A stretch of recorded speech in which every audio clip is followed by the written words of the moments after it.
What is going on, y'all? This is an exclusive episode of Z.S.L podcast. I'm your host, Pistol Jake. Sit with me on the couch today is Crush, the cat. He going to drag right there for a minute, for real. He probably bop off, I ain't going to lie. He don't really fuck with me like that, for real, but he cool peoples, for real, Get to know him. He cool. He going to be Roger Goodell for the day, for real, because we doing a mock draft 2.0. I'm gonna give you this quick rundown for I'll probably drop another draft the day this is gonna drop on Wednesday. I'll probably drop a 3.0, just like a picture of my mock draft on my socials on the day of the draft, for real, just to give y'all the actual mock draft, because when I made this, I done got a lot of news since then. Um, and some of the picks probably going to change, for real. And also, I made a mistake on here, for real. I'll let y'all know that now, for real. I'll let you know when we get to it that two of the players should be flipped. I don't know how I did that, for real, but it is what it is. Um, but yeah, I'm gonna go through mock draft. Well, first, we're gonna talk about a few things, and then we're gonna do mock draft, the whole mock draft 2.0 of the first round, and then I'm gonna run through a quick little, 7 round simulation draft as the Ravens GM. So I'm gonna make the picks for the Ravens. Um, one of the things that we should talk about before we get into it is, one of the main drafts one of the main trades that happened right as I was making mine, and after I made mine. After I was making mine, and then it happened during. Hold on, let me get my words together. I'm sorry, I can't even talk right now, for real. I'm a little bit tired. I'm running on fumes right now, for real. But the Dexter Lawrence trade, the Giants traded Dexter Lawrence to the Bengals for the number 10 overall pick. So now the Giants are sitting there with 5 and number 10. They look prime prestige to, make a quick turnaround with this team, for real. And, all respect to John Harbaugh, for real. I was one of his main supporters, I feel like.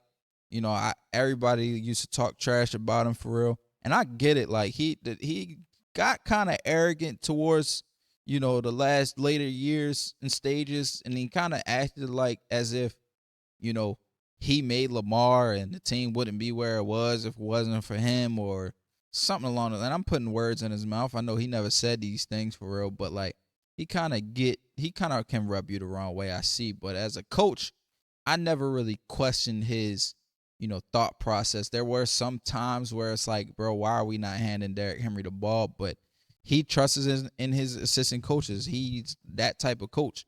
So like, it's really just about who he's hiring, for real. Um, that was a Todd Monken issue, and he's the type of coach when he's gonna trust in his DCs and his OCs to do what they're supposed to do, for real. And sometimes they didn't do what they were supposed to do.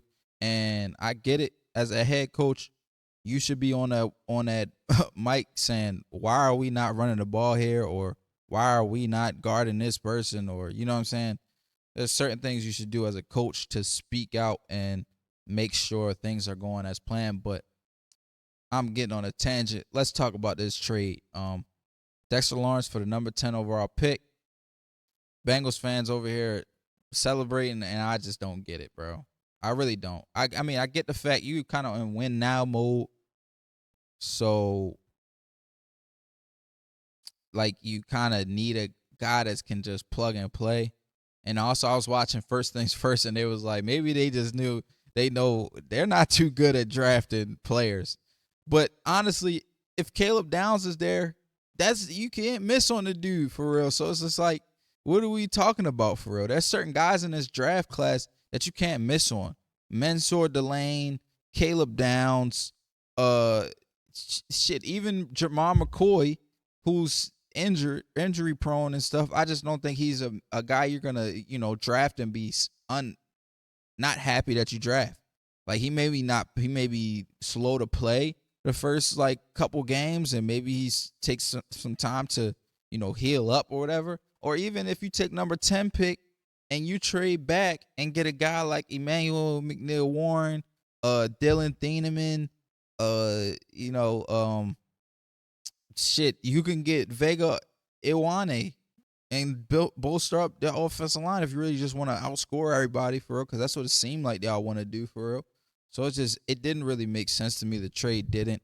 You could take that 10 and you could probably get a first rounder next year from somebody. Somebody will probably trade you first round this year and a first round next year to get up to 10. I can't think of one off the board right now, but it is what it is.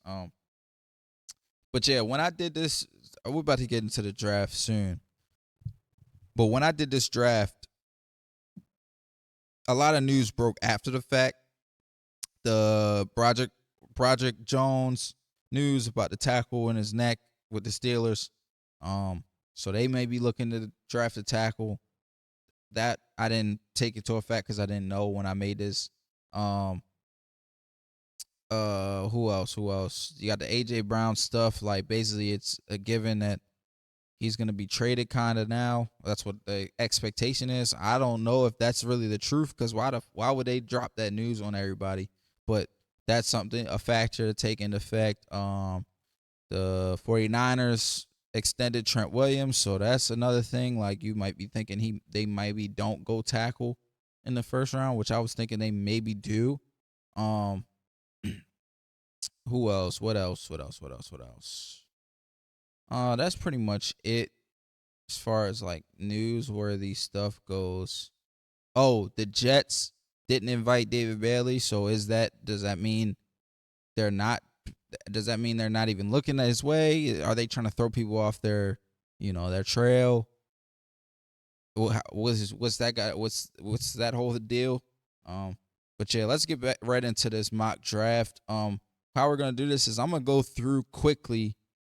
So there's not really gonna be much explanation other than team needs and maybe another player they could draft at that position. And maybe I'll explain the trade, like if there's trades, I'll explain that a little bit too, but I'm not going to get too deep into explanations. I'm going to go back and touch on everybody. Ooh, pause. I'm going to go back and touch on every pick. And then, yeah. Then after we're done the mock draft, then I'll do my 7th round simulation as the Ravens GM. But yeah, I want to get this through pretty quickly. Like I said, this is an exclusive episode. It's not gonna be no intro, no outro. I'm just gonna drop this video for y'all so y'all can see my thought process, my personal thought process through this, first round. And this is probably gonna become like a yearly tradition for me, honestly, because I did one last year, which I was making fun of, which I want to say shame on y'all if you was making fun of my mock drafts last year. Because I did pretty damn good. I went back and looked, and I did pretty damn good. You feel me? I missed a couple ones. Like I had Ashton Genty falling, I think, and he went 6 to the Raiders, which I think was a stupid pick, but that's just me. I had whatever. I ain't gonna talk too much. I'm just gonna say if you go back and look at that last episode, at that mock draft episode from last year, and look at my picks, it wasn't that far off. And I also had the Browns draft. Did I have the Browns draft in Shador? Or did I have the Giants? I don't know. But whatever. I think I did pretty good. But let's get right into this mock draft. Without further ado, hold on. Give me 2 seconds here. Without further ado, hold on. Before we start, obviously I'm about to introduce Roger Goodell in Pittsburgh.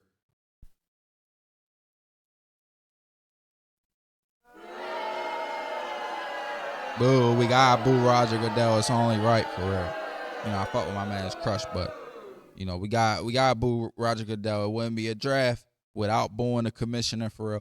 I don't know what the reason for that is. Maybe just because we hate the commissioner, but it's just like that's what we do for real. And let's get straight into it. You feel me? So with the first pick, 2026 NFL draft, the Las Vegas Raiders select Fernando Mendoza. I mean, we don't got to talk too much. This is the only pick in the draft where I feel the most comfortable about. Every other pick, 2 on, is like, I have no clue, honestly. I mean, I have a clue, but I have I wouldn't put no money on none of these picks for real. But yeah, Fernando Mendoza, he been mocked there since January, so we're gonna stick with that. You feel me? So with the second pick in the NFL draft, the New York Jets select David Bailey, edge. I think he's the cream de la crop of edge rushers in this draft. I think he's the only guy. Archetype is there. You're gonna put him in there, and he's gonna start day one and be a dude for you for the next 10, 12 years. You feel me? Another guy I could see them taking right here is Alvaro Reese. Of course, he's more of a versatile player, but David Bailey's, you don't have to scheme him up at all for real. I don't think you really had to scheme Alvaro Reese up. He can do so many things that you kind of had to scheme different things for him to do, or else you're not taking advantage of his, skill set. So, make it easier on your coaches that aren't that good, in my personal opinion. But, you know what I'm saying? We'll talk about that at a later date for real. That moves us on to pick number 3, where we have a trade. I have the Arizona Cardinals trading back from number 3 with the Dallas Cowboys. I got the Dallas Cowboys moving up with pick number 12 and 20 to get pick number 3 from the Cardinals. Now, there's other 2 picks on there, the 6th round from Dallas and then the 4th from Arizona next year. Those 2 picks, they can be either taken out the pick altogether, the trade altogether, or, you can add other picks in. I kind of just, the way I did all these trades, I'm not going to continue explaining this, so let me just let y'all know now. The way I did all these trades on the simulator, they had the value. I just made the value match up, so it wasn't like I was cheating to just get in my way or whatever. And like some of the trades made sense how I had them, and the value wasn't there. So then I just added something to make the value even. You feel me? So you could either take those off and just say it's that straight up, that for that, or you could add something else on and say, oh, that makes more sense to me. It doesn't really matter to me. I just think this is a trade that's going to happen or possibility of happening. So the Cowboys trade up to pick number 3 to select. Would you look at there? Alvaro Reese, edge, Ohio State. They basically replacing Michael Parsons with Michael Parsons. Like, his comparison is Michael Parsons. He's that type of player, that type of guy, very athletic, very versatile. He could probably guard some people out the backfield. He can rush the passer. He can, you could probably move him put him over top the center. He's got that fast twitch and stuff like that. So I think it's worth it to say, oh, we traded away Micah for all these picks, and now we have nothing left out of the Michael Parsons trades. But you don't. You have Arvo Reese and Quentin Williams, and I think those 2 together equals more than Michael Parsons. So you kind of won the trade. And then Michael Parsons hurt on top of that. So you kind of won that trade. But we'll move on to pick number 4, where we have the Tennessee Titans selecting Sonny Styles. Okay. So normally I would have went Jeremiah Love here. Maybe Francis Mauigoa. You feel me? Protect Cam Ward, or give him a guy that can just turn around, hand the ball off, or a little dump off out the backfield, whatever. But Looking at Robert Saleh, I think Sonny Styles is the pick here. Kind of Fred Warner type comparison. You see where I'm going with these picks. These comparisons kind of mean a lot to me. It's like, why would I not get a player that's going to be the up player, right? So Sonny Styles looking to be like a Fred Warner guy. He's basically a safety playing linebacker, so he can guard anybody out the backfield. So you build on that defense. You try to get a guy that you can build and grow your system around defensively in Sonny Styles, and then in the later rounds you know build around Cam with the O line and maybe some weapons here and there, whatever. So that moves on to pick number 5, where we have the New York Giants selecting Carnell Tate. He's the best receiver in this draft, in my opinion. He's gonna give Jackson Dart a guy he can rely on until Malik Neighbors can be back healthy, and then those two guys outside Malik Neighbors and Carnell Tate, I'm not gonna say they're just as good as T. Higgins and Jamar Chase, but they have the potential to be that type of duo for real. And I believe in them. So, but that moves on to pick number 6, where I have the Cleveland Browns selecting Francis Maui-Noah. Cleveland Browns need pretty much everything offensively except for quarterback. You could argue they maybe need quarterback too. No disrespect to Shador. No disrespect to the Massage Watson. Deshaun Massage Watson. Actually, all disrespect to yo, for real. Let me take that back, for real. But yeah, Francis Maui-Noah, he could play tackle. He could also play guard. So if you bring him in, and they need both. So you bring him in, he doesn't look like he's gonna be a tackle for you. He can be the guard for you, and you know what I'm saying, he could be your offensive lineman of the future. We'll just call it, for real. So then we'll move on to the next pick, 2026 NFL Draft. At number 7, the Washington Commanders select Jeremiah Love. It's pretty much a no thought pick here. I think they would go Ruben Bain, maybe. He's available. Get some defensive guys. If David Bailey happens to drop out here, they definitely draft in Jeremiah Love.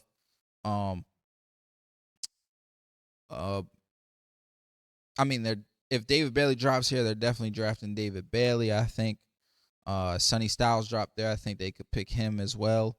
But yeah, Jeremiah Love, he's the best player in this draft, in my personal opinion. You match him up with Jaden Daniels, that's to be a hell of a backfield, for real. My man's Roger Goodell rolled out, for real. You know how you'll get in the later picks, you'll just start letting any Make-A-Wish dudes make the pick, for real. So he gone. He rolled out, if y'all ain't Pete, for real. That brings you to the number 8 pick. The New Orleans Saints select Ruben Bain Jr. Okay. He drops because of the short arm length, but I think anybody past 8, like the Chiefs at 9, not the Giants at 10, because they already got some rushers, but anybody past 9, skip 10, and past 11 would definitely pick Ruben Bain Jr. in a heartbeat. Like, no questions asked. They're on him, for real, honestly, because I think if you look at the tape, he's a no doubt guy, for real. I think like his engine is there, his get off is there, his angles are there, the strength is there. You could argue he maybe put on a little bit more weight, and you just move him into D tackle, kind of like a 3 tech, and let him go against guards and stuff like that. Because he's really good against guards and centers. So maybe you could argue he just needs to gain a little bit of weight, and you just move him inside a little bit. But yeah, he's a dude, for real. He's gonna be a good pass rusher, and I don't believe that the arm length is gonna be a problem for him, personally. But that moves on to the number 9 pick, where we have the Kansas City Chiefs selecting Mansour Delane, cornerback, LSU. Okay, you lost both your corners to free agency / trade. So I think here you just go. Let's just fix that issue right away. I think they would have went Ruben Bain if he would have dropped, but since he didn't, the next best guy is probably Keldrick Falk, and you'd probably have to trade back for that dude for real. Because I think the main things that they need is edge. It goes edge, corner, O line. That's what I'm thinking when it comes to Kansas City, and then maybe receiver in there somewhere. If a guy like a Carnell Tate would have dropped, you maybe take Carnell Tate. But yeah, I like Mansour Delaney at this pick. He's a lockdown corner. Um, he proved he's the best corner in this draft over this past year. First, him and Jamal McCoy is like neck and neck, but I take him over Jamal because of obvious injury issues with Jermon. And that moves me on to the 10th overall pick, where the Giants are up after their blockbuster trade with the Cincinnati Bengals. Okay? And they take Caleb Downs, safety, Ohio State. Okay, it's kind of a no-brainer for real. It's Caleb Downs. He's one of a kind. Mentally, his football IQ is up there. Like, he's pro ready right now for real. He can honestly he's probably gonna wear your green dot for you, especially on the Giants. You know who's really rocking a green dot for real. Honestly, I could see the Giants take it with 5. I could see him taking Sonny Styles too. Like, say Sonny Styles drops to 5, I could see him taking Sonny Styles and Caleb Downs, and your defense gets that much better from 2 rookies. Like, no bullshit. But that's how good those guys are, and that's how good Caleb Downs is, because he just makes your defense that much better. He can play everywhere. The versatility is out the wazoo. So yeah, that's a good pick at 10, and John Harbaugh is looking up in New York for real.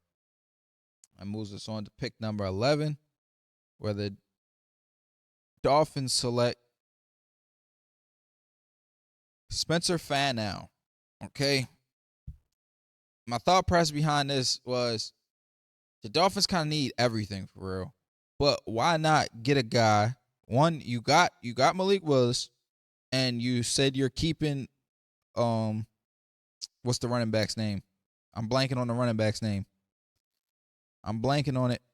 What is his name? I need it. I need it now. Fudge. I forgot his name. So I feel like it's Devin or something like that, but I feel like it's not Devin. I'm tripping right now. I gotta look it up, bro. I'm sorry. I have to. Dolphins running back. Devon A-Chain. So what is it's not Devin, but it's Devon. I was close. Devon. A-Chain, yes. And he's fucking like yo's goated. I'm gonna be honest. I fuck with Yo heavy for real. Like he's a fantasy goat for real. But yeah, so you're keeping Devon A-Chain. You just got Malik Willis, so get a guy that can protect him. And Spencer Fanow is so versatile on the offensive line. He can play tackle, he can play guard, and he can play a little bit of center. So whatever you need, he's a plug and play type guy at that position for you. So I like Spencer Fanow right here. I could also see him going to Kansas City because of what's his name? Andy Reid's connection to Utah. But yeah, I like Spencer Fanow here. I could also see them taking, if Mansour Delane would have dropped, if Caleb Downs were to drop, if maybe take Jamal McCoy, depending on how they feel about him. I know he hasn't really been on the field like that to really show anything. So yeah, I like that for them. That moves us on to pick number 12, where we got Monroe Freeling. Oh, Cardinals picking 12 after trading back, and they take Monroe Freeling, offensive tackle, Georgia. Okay. They need tackle. Okay, so I think Monroe Freeling is, a lot of people got him as the best tackle in the draft. I don't personally, but he's a big guy. one of them dancing bears, if you will. So big guy, can move his feet. He'll come in and help your offensive line, and you gotta build it through the trenches for real. You need a lot, and he's gonna help you at tackle for real. Possibly protect a quarterback if you are going to draft one. Okay. So that moves us to pick number 13, where we have the Los Angeles Rams selecting Mekhi Lemon. Okay, USC receiver. He's a South Florida guy, so he's right there by LA. He can run in the slot. Devontae Adams getting older. You feel me? You might not want to re-sign him. And Puka Nacua, he's got his off-field stuff that he's dealing with right now. So you might want a guy that's for sure going to be there for the off-season programs and things of that nature and be a weapon for Matt Stafford and Sean McVay. And the stuff that they're going to dial with him in the slot and Puka Nacua out there, they also don't really need anything. Maybe offensive line. They go offensive line here, but I don't know if they necessarily need, that type of help. I think they got theirs pretty much set up. So, yeah, I got Mekhi Lemon there at 13. Oh, y'all done already seen it now for real. Y'all don't pause it for real. Don't pause. We got another trade. The Baltimore Ravens are trading the 14th pick to the Minnesota Vikings for Jonathan Greenard and the number 18 pick. So the Ravens moved back 4 picks for Jonathan Greenard, and then I got a pick swap in the 3rd round just to move the Vikings move up 2 picks. And that was kind of, like I said, to kind of even out the trade because it was saying like that the Ravens was, or I don't remember but that's kind of just evening out. Maybe you take that away altogether, or maybe you don't, whatever. So the Vikings move up to pick. Oh, this is where I messed up. Remember I told you I messed up. This is where I messed up. So I'm gonna just reveal these 2 picks. The Vikings pick Keldrick Falk, and the Tampa Bay Buccaneers pick Jamal McCoy. Okay, so I don't know how I messed this up, but I did. The Vikings trade up to get Keldrick Falk because you're looking at the board the way it's laying out. There's no really other edge talent that's worth taking in the 1st round other than Keldrick Falk. And honestly, a team like the Bucs could draft Keldrick Falk. I could see the Jets possibly drafting. Oh no, because they just got David Bailey. So let me shut up before I sound dumb. The Lions definitely could take Keldrick Falk at 17. But yeah, so that's that. And then the Buccaneers take Jamal McCoy. They need a guy to replace Jamel Dean. So that's what they'll do. Jamal McCoy is pretty solid at that pick for 15 for real. So that moves us on to pick number 16, where the New York Jets select Vega Owane, Penn State guard. Solid guy. It's not a pretty pick. It's not gonna fucking wow you for real, but he's definitely gonna be a multiple-time Pro Bowler at guard for the Jets. I mean, maybe not for the Jets. No disrespect to the Jets fans out there for real, but y'all don't be that good all the time. So, you know what I'm saying? Like team players that are good on your team don't really get seen and get sent to the Pro Bowl, other than being like alternates or some shit. But yeah, if the Jets happen to be good, he will be one of the reasons why, and he will be a Pro Bowler. Mark my words. That moves us on to pick number 17, where I got the Lions selecting Caden Proctor, tackle, Alabama. I got inside information saying that like if Caden Proctor gets to 17, the Lions ain't going to pass on him for real. I think the Lions, somebody told me that. I forget who, or not somebody. I was watching, ESPN or something. Somebody said, like, they like Caden Proctor a lot. They need tackle help. So that's that. And we're back to the Baltimore pick. After trading back to the 18th pick, the Baltimore Ravens select Kenyon Sadiq. Okay. So Kenyon Sadiq, tight end, Oregon, weapon. Get Lamar a weapon. Get Declan Doyle a weapon, a guy you can put him in the slot, outside tight end, inline tight end, H back. You feel me? Like, put him in the backfield with Lamar. He could do a lot of things with that 4.3 speed or 4.4 speed, whatever it is. It's super fast. That's all I know. But yeah, so that's the 18th pick from the Baltimore Ravens. Moving on to pick number 19, I got the Carolina Panthers selecting Dylan Thieneman. Okay, get that backfield, not backfield, back end secured with the Panthers. You get a piece. He can play in the box. He can come up and tackle. He can cover pretty well. And Cooper DeJean is doing numbers for the white safety community right now, so he gets picked at 19 for the Panthers.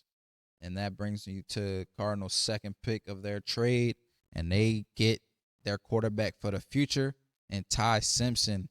I know everybody else don't really believe in him. I personally do. So this is the pick that I made. I don't know if they'll necessarily make this pick, but in my brain, I'm thinking 21 right after you is the Steelers. They need a quarterback too.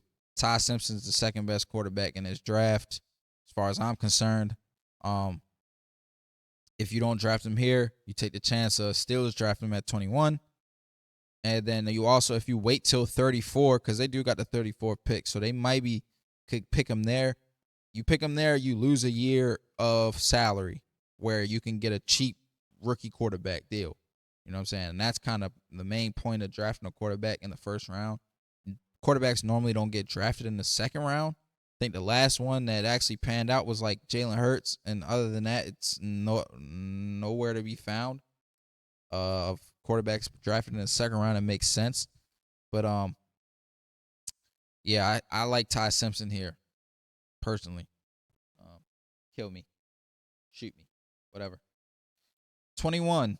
Steelers round out that back end with Emmanuel McNeil Warren. He's my favorite safety in the draft. He's rangy, got ball skills, quick first step. He's big. He's 6'2". He's not big, but he's tall, 6'2". And, those Toledo guys, you seen Quinyon Mitchell come on the scene a few years ago.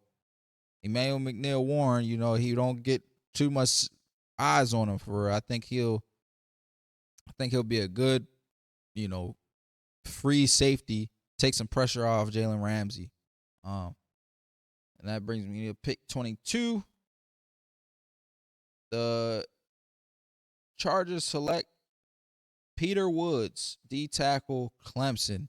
He didn't have that big of a year this past year, but I still think he's a good D tackle to put on that defense. You kind of need to build that defense. Losing Jesse Minter is going to be a big deal. I think they know that. I think offensively they can make do, because right here I would say either trade back and get a guard like Caden Rutledge or something, or trade up to 16 to get Vega Owane, because I'm not seeing the value in between there. You know what I mean? From 17 to 32, I don't see guard value at all.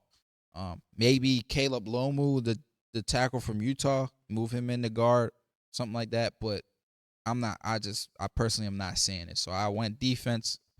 I like Peter Woods to pair up on that defensive line with Khalil Mack and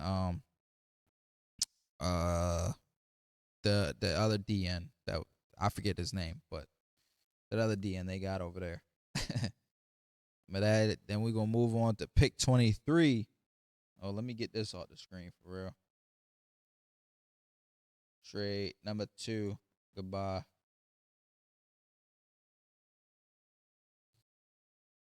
Pick 23, the Philadelphia Eagles select their wide receiver 1 of the future, or maybe wide receiver 2. People be forgetting that Devonta Smith is on that team, and he could be a receiver 1, and Jordan Tyson come in and be a receiver 2, or even 3 to start off with his knee injuries. Let him get back. Let him get into the flow of things for real. He doesn't have to be like your workhorse receiver, if that's even a term. You feel me? You got Dontavius Wicks, you got Hollywood Brown, you got Devonta Smith, you got AJ Brown. You feel me? We ain't gonna act like he's gone yet for real, because we don't even know if he's gonna be gone. But the expectation is for him to be gone, and this guy's gonna take his spot for real. He can go up and catch the ball. Jalen Hurts loves throwing them moon balls for real. So he comes in at 23. And that brings me to 24, where the Cleveland Browns select Omar Cooper Jr. You get a weapon for Shador or whoever their quarterback's going to be, where you can throw him the ball and he can break tackles and go put the ball in the end zone. He's got physical traits as a receiver. He'll go up and get that ball, and he'll also break tackles and make plays with it after the catch. We'll move on to pick 25 now. Pick 25, I got the Chicago Bears selecting Akeem Mesidor. Only negative about Mesidor is he's 25, so he's on the older end. But for the Bears, I think it's perfect. You kind of are in win now mode with your new quarterback and coach, and you had a great season last year. You're looking to just build on that. You kind of just need edge rushing. That was your issue last year.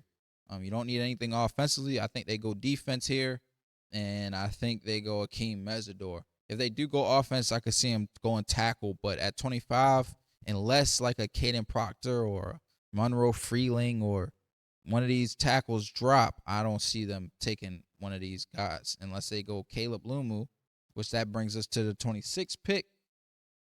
And also another trade where Kansas City trades up with Buffalo to get the 26th pick of the 2026 NFL draft to draft Caleb Lumu.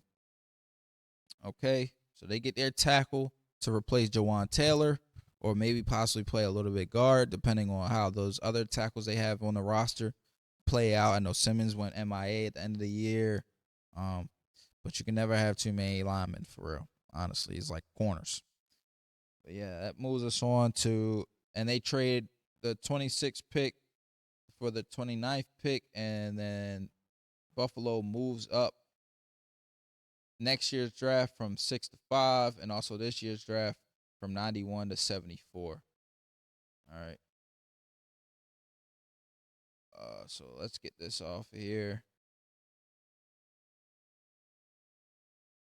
And let's move on to pick 27. Whoops. Where I have the San Francisco 49ers selecting Casey Concepcion. Now, Casey Concepcion, he can make plays, like get the ball in his hands. He could take it 60. He's one of those type guys. Got a lot of wiggle. He can help you on special teams as well. I think they just need another weapon to go along with Christian McCaffrey, a guy that can make plays without somebody making it for him. Like, and we all know Brock Purdy's limitations as a quarterback as far as throwing the ball. Like, he can throw him screens and all types of stuff, and he gonna do something with it. So pick 28. I got another trade. I got the Dolphins trading up to pick 28 with Houston, and they move back. Houston moves back 2 picks, but in the later rounds they move up 16 picks with Miami. And Miami jumps the Bills so that they can draft their receiver of the future, Denzel Boston. Okay, Denzel Boston, big body guy. Give Malik Willis a wide, catch radius that he can throw to. Yeah. So that moves us to pick 29, where the Bills are on the board, and they get their linebacker of the future, C.J. Allen. He's a field general type guy. He's not gonna be guarding nobody out the backfield, but he's gonna be plugging holes, pause, and well, I guess not. Whatever. He's gonna be plugging holes, and he's gonna be a solid middle linebacker for them. Roquan Smith type, C.J. Mosley type, one of those guys for real. And that brings us back to Houston on the board, where the rich just keep getting richer, and D'Amico Ryans gets another weapon on that defense to just wreak havoc. D tackle Caden McDonald. I think he's gonna take up space in the middle, give Will Anderson and Daniil Hunter just more ammunition to just fire off the edge and go get the quarterback, because he'll be stopping the run while also probably rushing the quarterback himself. And then that brings us to pick number 31, where the Patriots select Cassius Howell. Okay, Cassius Howell, edge, Texas A&M. Solid pick for them. You get some more depth on the edge. It's really a toss up here. I think they could go corner, maybe. Maybe go. I mean, they need receiver, but I think they may be banking on AJ Brown.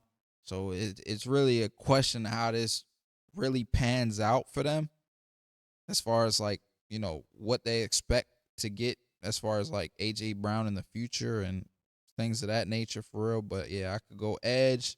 They also need linebackers, so they could maybe go Anthony Hill here if they value him. They could also maybe trade back with a team that's willing to trade up for who knows who they be trading up for, because at this point, like I said, from 20 on, it's pick your poison. These guys is kind of like, are they really worth a first round pick, or are they, trade backable? And that leads us to the last pick of the 2026 NFL first round draft, first round, whatever you want to do it. And the Seattle Seahawks select Colton Hood, cornerback, Tennessee. With Jamal McCoy being injured, Colton Hood stepped up and was a very solid corner for Tennessee this past year. And he may have very well earned himself a first-round pick. Seattle could also trade out. Anything can happen. I could see other, like D'Angelo Pons. I like Pons better than Hood. I also like Avion Terrell better than Hood, but just I've seen mocks with him that going there. I've also seen mocks with them taking Price, the running back from Notre Dame, but I just don't see the value in taking a running back in the first round. Especially if it's not Jeremiah Love, honestly, and then you got him taking a backup. But yeah, that's gonna round out the first round of this draft. If we're gonna go back and talk a few points here, we can talk Jeremiah Love dropping. I like Sonny Styles and that Fred Warner comparison for the Titans. Getting a guy that can rock the green dot and call your defense as you want it, and understanding it. Sonny Styles is a good guy for that. Robert Sala's new coach there, I think he'll have a little bit of pull, so he probably is going to want to go defense. And right there, the best defensive player is Sonny Styles. So why would they not draft him? I think I explained the Cowboys trade. If not, quickly, you get Alvaro Reese, which is basically Michael Parsons. So he's not. I mean, I'm not trying to compare him to Michael like he is Michael Parsons, but that's the comparison that he's been getting. So yeah, there's that. What else do we have in the top 10 that's really conversationable? That's pretty much it. Let's go. Ravens trading back. I think the Ravens sitting at 14 at that pick right there. You look at the options available to them. You got Jamar McCoy. You got Keldrick Falk. You got Vega Awane. You got Kenyon Sadiq. You got Caden Proctor is there. You got Jordan Tyson is there. You got Omar Cooper Jr. is there. You got who else is there that they could possibly want to draft? I mean, that's pretty much it. But how much more do you need? That's 7 players that I think are, would be good value to the Ravens in the first round. And then you have, if the Vikings were willing to give you Jonathan Grenard, you take Keldrick Falk off the board yourself with that trade. You know what I'm saying? So you're not even looking at a Keldrick Falk. You feel me? So, but yeah, so you're adding a player of need. You kind of need a edge. You're not gonna need to coach him up too much because he's a vet in Jonathan Grenard, and now you still have the ability to take a Jamar McCoy to help out your secondary, or a Vega Wane to help out your O-line, or a Caden Proctor to come on and take over for Ronnie Stanley in the future. And he's pretty athletic. You could maybe bump him in and have him play guard in the meantime. If not, he can be a swing tackle for you. You feel me? When you come out in those 6 lineman sets, if you plan on doing that. Jordan Tyson can also be an outside threat you need depth with in the receiving room with Rashad Bateman and Zay Flowers. That's really all you got, unless you expect Tez Walker to really take that second step. So yeah, I think moving back 4 picks and also getting a guy in Jonathan Grenard would be is a no-brainer. Like, yes, let's do that now. You feel me? Yeah, move on to another pick of question. And just reminder, Keldrick Falk and Jamar McCoy, flip those. I think the Vikings take Keldrick Falk.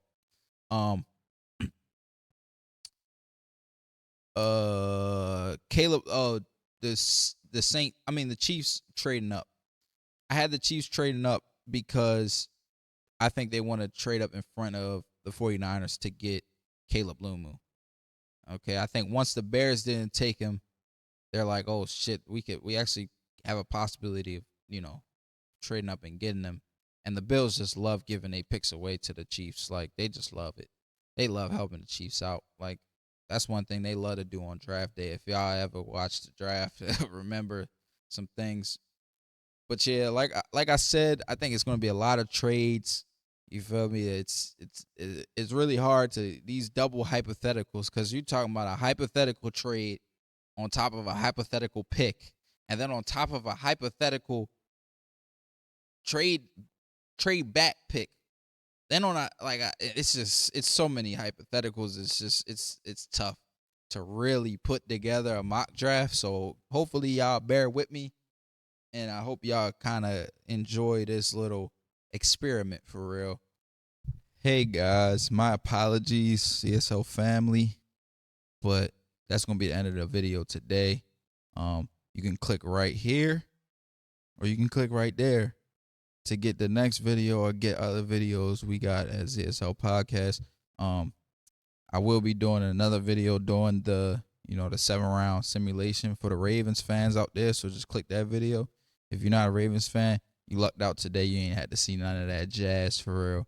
But yeah, that's the puppy. This PistolJ. Catch you in the next one for real. Click that video down there for real. Peace.